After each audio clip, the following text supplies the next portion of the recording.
One celestial phenomenon that challenges proponents of the spherical Earth model is Polaris, the pole star.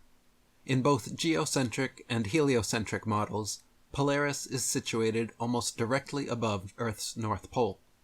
The challenge Polaris presents in defending the heliocentric model stems from its stationary position in the night sky.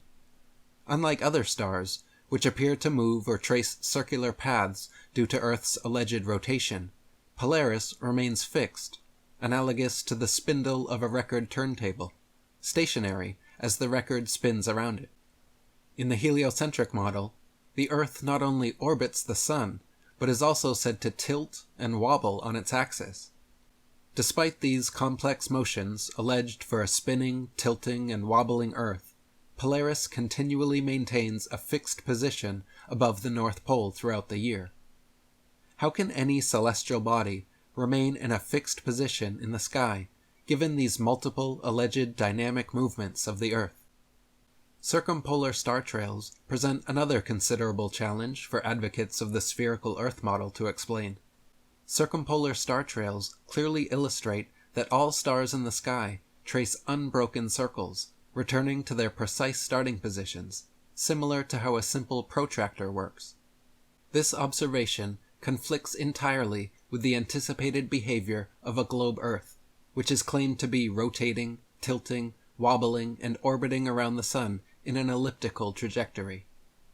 Logically, we would expect to see star trails that are linear, resembling streaks that are far more straight in the sky, rather than the perfect, ever-repeating circles we actually observe.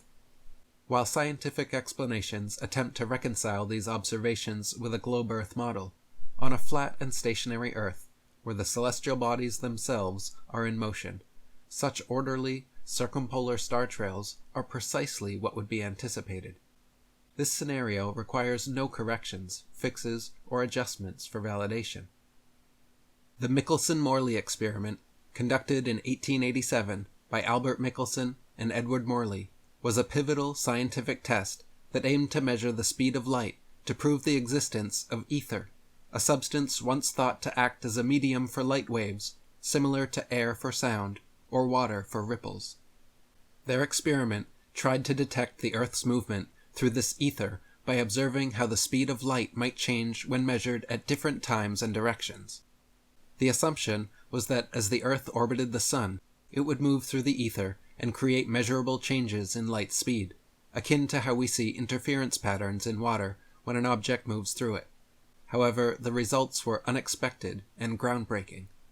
They found that light's speed was consistent in all tested directions, proving that the Earth was not in motion.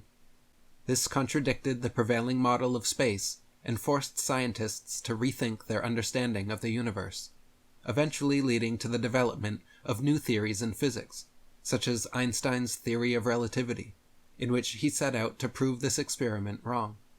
In the end, Einstein was quoted stating, "I have come to believe that the motion of the Earth cannot be detected by any optical experiment."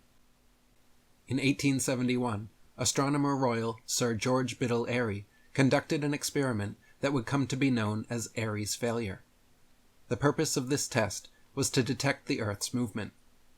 Contrary to its objective, the outcome demonstrated that the stars moved relative to a motionless Earth. For this test, Airy filled a telescope with water, which is known to slow down the speed of light. He then planned to calculate the necessary tilt to align the telescope so starlight could travel directly down the tube. Unexpectedly, Airy found that the light entered the telescope at the correct angle, without need to adjust the tilt, demonstrating an absence of Earth's horizontal movement. American astronomer Edwin Hubble said, "Such a condition would imply that we occupy a unique position in the universe, analogous in a sense to the ancient conception of a central Earth. This hypothesis cannot be disproved, but it is unwelcome, and would only be accepted as a last resort. Therefore, we disregard this possibility.